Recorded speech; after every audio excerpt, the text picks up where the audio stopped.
El Pleno de la Asamblea Nacional aprobó el martes el proyecto de ley de urgencia económica calificado por el propio presidente Rafael Correa como un paquetazo para equilibrar las finanzas públicas con el alza del ICE a cigarrillos, bebidas alcohólicas, energizantes y azucaradas y telefonía fija y móvil de las sociedades.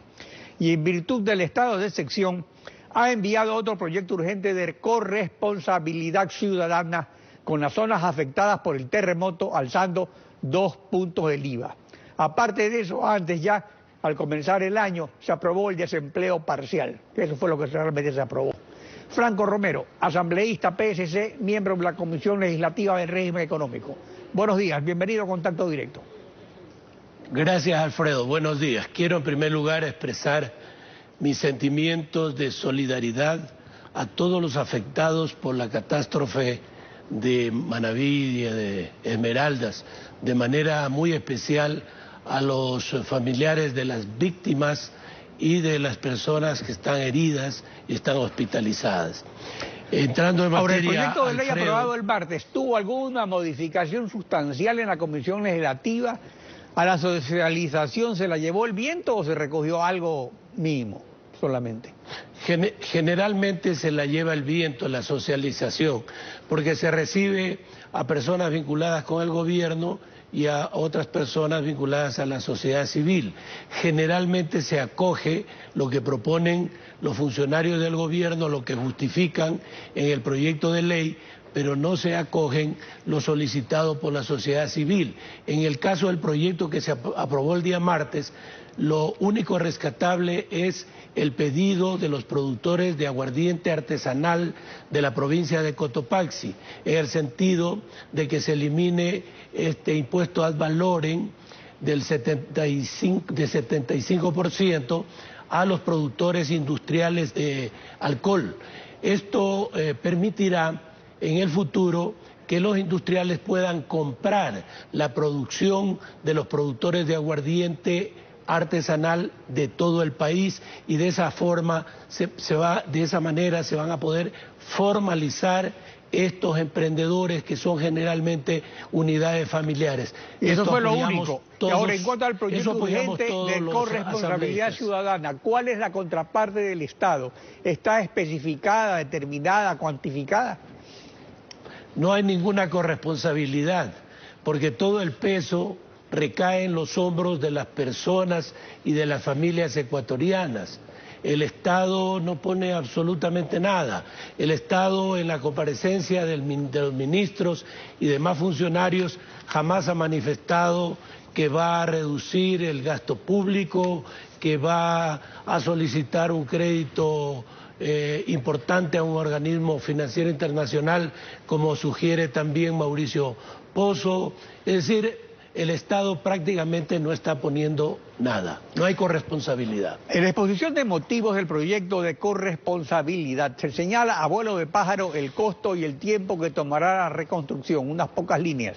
En la parte resolutiva nada se dice al respecto. Esta carencia de mandato legal, ¿a qué puede llevar en el manejo de esos fondos?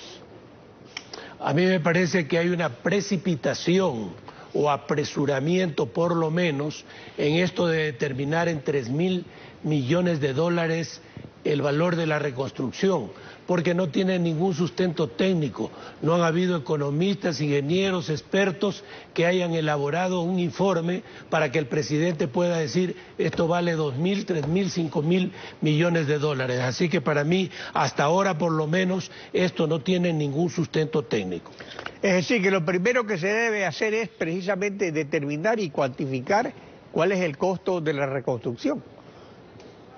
Y además seguir un camino, buscar un sendero que nos lleve realmente a una rehabilitación de la economía de los sectores afectados, porque vale la pena aquí mencionar y hacer hincapié que antes del terremoto ya estábamos viviendo una gravísima crisis económica y sobre todo una crisis de liquidez en todo el territorio ecuatoriano.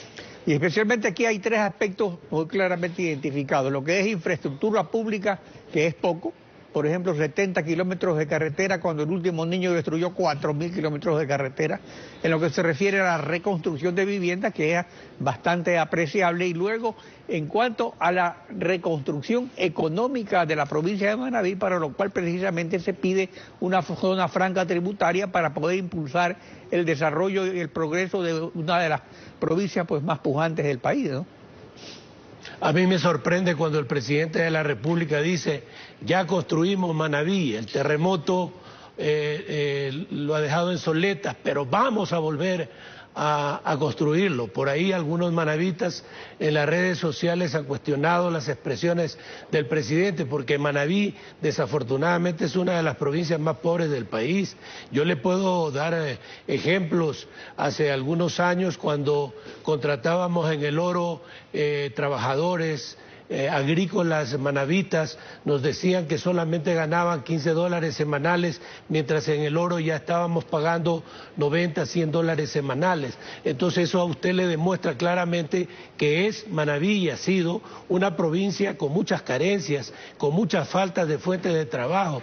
Así que yo no sé de qué reconstrucción habla el presidente, porque hacer una carretera, pavimentar o repavimentar una carretera no significa precisamente reconstruir una provincia. Manabí necesita la inyección de muchos recursos económicos para poder salir adelante, para poder utilizar su puerto, utilizar las ventajas que da tantos kilómetros de costa, de mar y tan buenos suelos que tiene, la luminosidad, el carácter de los manavitas, que son gente muy trabajadores. Ahora, hay que recordar también que el 2 de abril del 2008, mediante ley 002, la Asamblea Nacional Constituyente expidió la ley orgánica para la recuperación del uso de los recursos petroleros y eliminó los 5 fondos creados con esos recursos, entre los que estaba el FAC, el Fondo de Ahorro y Contingencias, que estaba precisamente destinado a cubrir desastres naturales. Usted propone volver a crear este fondo. ¿Cómo hacerlo si ya no hay excedentes de liquidez? Pues se evaporaron. Eliminaron el FAC, que este momento podría habernos generado unos 2.500 millones de dólares y tendríamos suficientes recursos como para poder atender esta emergencia. Esto me hace recordar a mí esta forma de farrearse el dinero de la bonanza petrolera del gobierno nacional. Me hace recordar a mi lejana juventud, cuando algunos amigos, jóvenes amigos un poco irresponsables, en una noche de bohemia se gastaban todo el dinero y al siguiente día no tenían ni siquiera para sacar el chuchaqui. Entonces esto está pasando precisamente con el gobierno nacional. Se farrió la plata y ahora no tiene ni siquiera para el encebollado. Ahora, pero el asunto es que en el decreto de la solidaridad se establecen una serie de contribuciones. Y a estas contribuciones se imponen en momentos de crisis e iliquidez.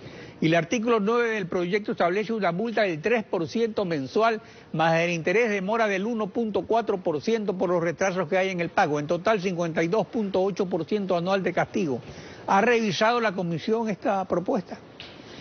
Este tema ya lo revisamos ayer en el seno de la comisión y lo hemos resuelto de la siguiente manera.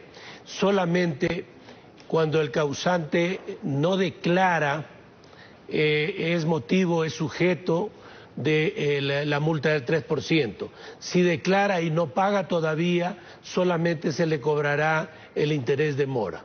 Yo creo que es una buena forma de solucionar este problema. ¿Qué otras partes se han revisado ya? Bueno, hemos estado en estos primeros días más atendiendo las comparecencias tanto de personeros gubernamentales como de elementos de la sociedad civil. En el debate mismo del proyecto de cada uno de los artículos, como siempre lo hacemos, recién vamos a entrar el día de hoy. Franco Romero, gracias por su participación en Contacto Directo. Gracias a usted, buenos días a todos.